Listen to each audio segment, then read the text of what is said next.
Bom dia, pessoal. Dando continuidade aos nossos estudos, nós já sabemos que o trabalho ele pode ser calculado a partir do produto escalar da força com deslocamento, mas eu posso calcular ele usando o módulo da força, o módulo do deslocamento e o cosseno de θ, e esse θ mostra que é o ângulo entre esses dois vetores, tá certo? Na aula anterior, nós vimos que no movimento horizontal, tá?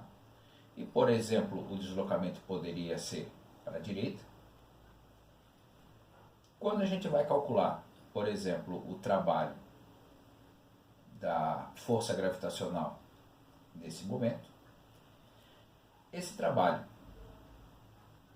da força gravitacional é zero, porque o ângulo entre a força e o deslocamento é 90 graus. Agora, eu não posso generalizar e dizer que o trabalho da força gravitacional sempre vai dar zero, tá certo? Então vamos pensar assim, ó, por exemplo, aqui está o meu objeto, e esse meu objeto, depois de um impulso inicial, ele está se deslocando para cima. Nós sabemos que a força gravitacional sempre está voltada para o centro da Terra. Então, quando eu vou pensar nisso daqui, então o trabalho da força gravitacional vai ser a força gravitacional propriamente dita, vezes o deslocamento, vezes o cosseno. Cosseno de quanto? O ângulo está daqui até aqui, de 180 graus. Certo? Esse cosseno de 180 graus é menos 1. Então quer dizer que o trabalho da força gravitacional vai ser um trabalho negativo da força gravitacional vezes o deslocamento. E olha que eu estou analisando aqui a subida. Isso faz todo sentido porque quando eu vou jogar um objeto para cima, nós observamos que a velocidade desse objeto diminui à medida com que ele sobe, até chegar no seu ponto máximo e ele para. Tá certo? Isso significa dizer que esse sinal negativo mostra que a energia que ele tinha aqui no começo, que foi transferida a ele através de algum processo, que não tem, nesse momento não vem ao caso parar para pensar o que está acontecendo, e ele simplesmente vai diminuir a velocidade até que para. Quando eu vou fazer uma análise similar, mas, por exemplo, num objeto que já foi até lá em cima, ou que foi solto lá de cima, eu tenho o deslocamento agora para cá. E a força gravitacional também é para cá. Então, se eu vou calcular o trabalho da força gravitacional aqui, eu vou ter a força gravitacional vezes o deslocamento, vezes o ângulo, que nesse caso é de 0 graus, ou seja, mais 1. Então, o trabalho da força gravitacional ele vai ser algo positivo, multiplicando força gravitacional vezes o deslocamento. Tá? E isso aqui na descida. Eu poderia muito bem substituir esse d por uma altura. Isso quer dizer que a força gravitacional ela só vai realizar trabalho quando houver efetivamente a mudança de altura de uma situação inicial para uma situação final, ok? Bom, após essas considerações, a gente pode pensar no problema 7.04,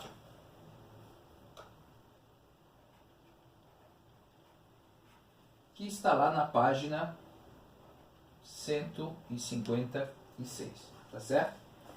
Então, ele está mostrando lá um trenó, né, que está sendo puxado, tá? Esse trenó tem uma massa de 200 quilos, tá? O ângulo que ele faz do plano inclinado com o solo é de 30 graus. Ele está fazendo um deslocamento de 20 metros. Tá? Ele não tem atrito. E nesse caso aqui, ele quer o trabalho das forças. Deixa eu só jogar isso aqui um pouquinho para cima.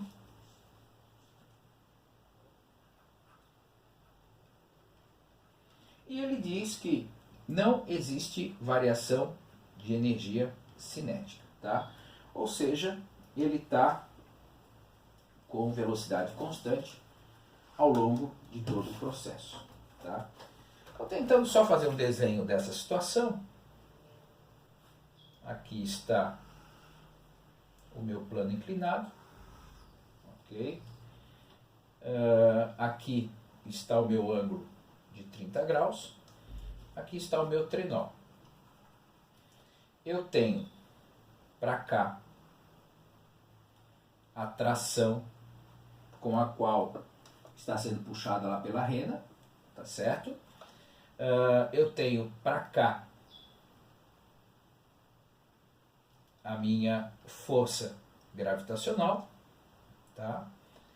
Eu tenho para cá a minha força normal. E o deslocamento desse trenó, ele está acontecendo aqui, rampa acima, tá certo? Bom, para eu poder responder a pergunta, eu tenho que calcular o trabalho de cada uma dessas forças. Então vamos lá. Tá? Eu vou começar calculando, no primeiro momento, o trabalho da força gravitacional.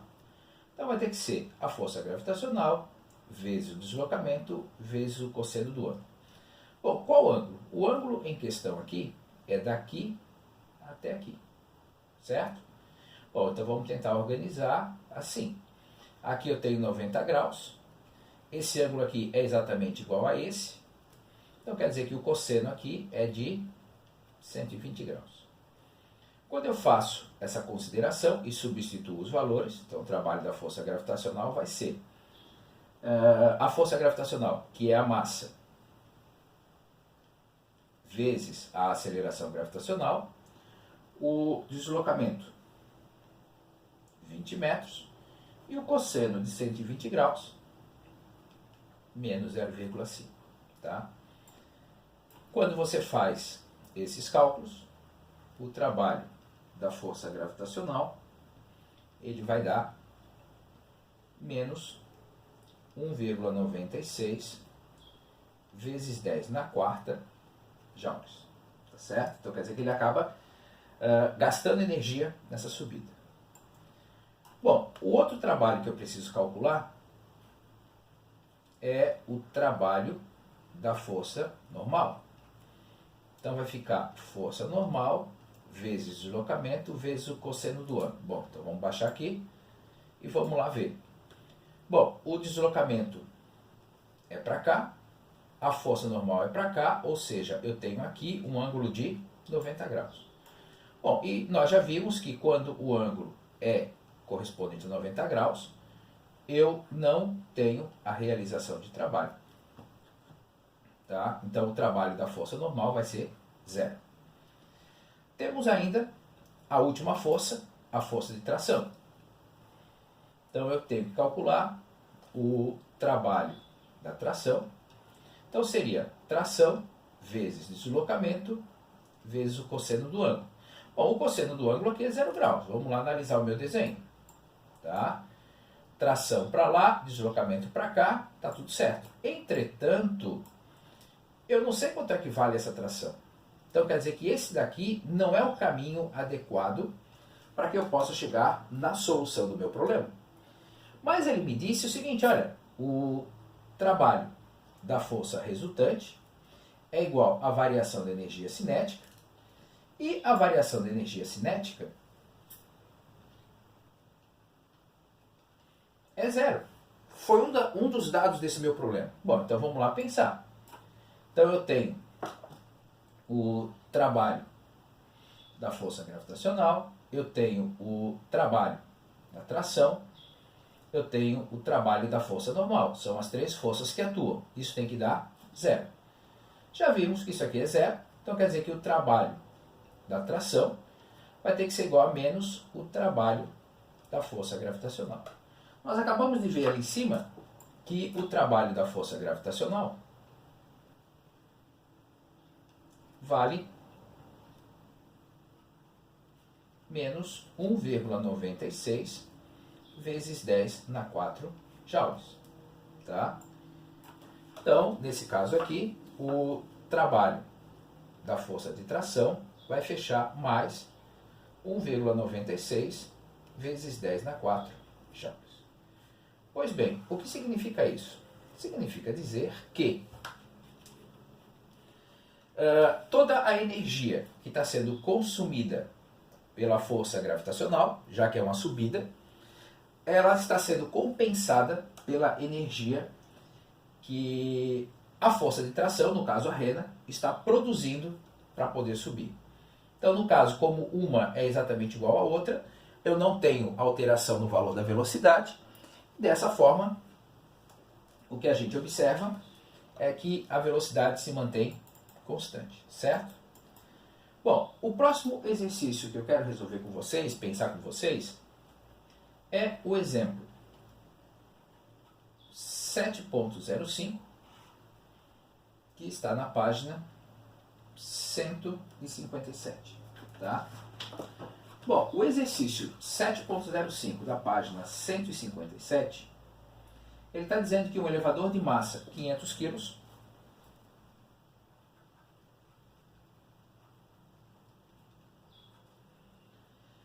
está descendo com velocidade de 4 metros por segundo. Então, a velocidade inicial dele é de 4 metros por segundo. Quando o cabo de sustentação começa a patinar, permitindo que o elevador caia com aceleração constante. Tá? Então, a aceleração é 1/5 da aceleração gravitacional. Então, a situação é assim. Aqui está o elevador, tá? Ele está descendo com uma velocidade inicial de 4 metros por segundo, tá? Dá um problema lá no cabo e ele começa a acelerar com 1/5 da aceleração gravitacional. Tá? Se o elevador cai de uma altura de 12 metros, então aí vamos lá parar para pensar um pouquinho. Letra A. Se o deslocamento dele é de 12 metros, qual o trabalho realizado pela força gravitacional? Ele quer saber qual o trabalho realizado pela força gravitacional. Bom, vamos parar e pensar. O trabalho da força gravitacional vai ser a força gravitacional vezes o deslocamento vezes o cosseno de θ. Bom, a força gravitacional é para baixo, o deslocamento é para baixo, então quer dizer que esse meu ângulo θ é de 0 graus. Tá? Então, o trabalho da força gravitacional vai ser os 500 kg do elevador vezes 9,8, força gravitacional, massa vezes aceleração da gravidade. A distância são 12 metros. E o cosseno de 0 graus é 1. Dessa forma, o trabalho da força gravitacional vai fechar 5,88 vezes 10 na quarta joules. Tá? Bom, vem a pergunta da letra B. Tá? Na letra B ele pede qual é o trabalho realizado pelo elevador, sobre o elevador, pela força de tração do cabo. Tá? Bom, então aí, na letra B, ele quer que você calcule o trabalho da tração. Bom, então vai ter que ser tração vezes deslocamento vezes o cosseno de θ. Tá? Então vamos começar pensando assim, a tração é para cima, é a força que o cabo faz sobre o elevador. Tá? Se não tivesse essa força, ele cairia em queda livre. Ok? O deslocamento é para baixo. Isso significa dizer que eu estou trabalhando com um cosseno de 180 graus, que é menos 1. Mas a minha pergunta é, quanto que vale essa tração? Certo? Bom, aí eu tenho que ir lá, relembrar das minhas leis de Newton e fazer uma análise. Aqui está o meu elevador. Eu tenho tração para cá, que eu não conheço, e é o que eu quero calcular. Eu tenho para cá a minha força gravitacional e eu sei que a minha aceleração é para cá. Certo? Bom, após todas essas considerações, eu vou ter que aplicar a lei de Newton. Força resultante é igual a massa vezes aceleração. Então, a força gravitacional e a aceleração estão para o mesmo lado. Então, eu vou fazer o quê? Força gravitacional menos tração é igual a massa vezes A. Bom, a força gravitacional são os 500 kg vezes o 9,8. A massa que está em questão são os 500 kg, tá certo? E a aceleração, 9,8 sobre 5. Após você fazer todas essas considerações, você encontra que a tração ela está valendo 3.920 newtons. E agora eu posso vir aqui e calcular. Então vai ficar o trabalho da tração 3.920 vezes 12 vezes o menos 1, que é o cosseno. Então quer dizer que o trabalho da tração fecha menos 4,7 vezes 10 na 4 joules. Tá? Após isso, nós temos a letra C. E a letra C, ele pergunta: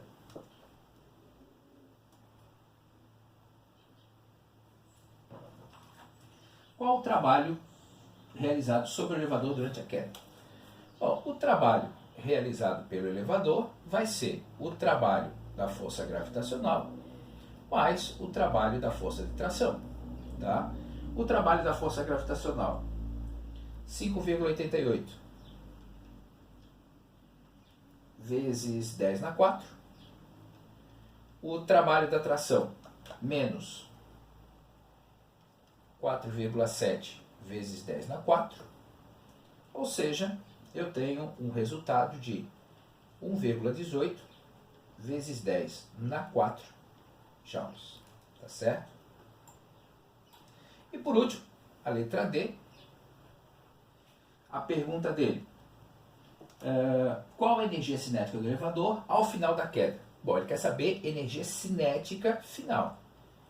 Então vamos lá. Trabalho da força resultante é igual a energia cinética final menos a energia cinética inicial. Bom, o trabalho da força resultante está aqui. 1,18 vezes 10 na 4. Ele quer saber a energia cinética final, não a velocidade. E a energia cinética inicial, o que é? É massa vezes a velocidade inicial ao quadrado sobre 2. Tá certo? Feito isso, eu tenho o quê? 1,18 vezes 10 na 4 igual a energia cinética final menos a energia cinética inicial, que é 4.000. Quando você faz esses cálculos, você chega à conclusão de que lá embaixo a energia cinética final fecha 1,58 vezes 10 na 4 joules. Bom, uma consideração a mais, tendo em vista o passo para a próxima aula, tá? É que nesse momento, ou até esse momento, todas as forças que nós usamos, elas eram forças constantes, tá? Elas não eram forças variáveis. Então, nesse contexto, as minhas forças sempre têm valor igual, do começo ao final do problema. Tá? Quando eu passo a ter forças variáveis, aí é o que a gente vai estudar na próxima aula. Grande abraço para vocês, tchau, tchau.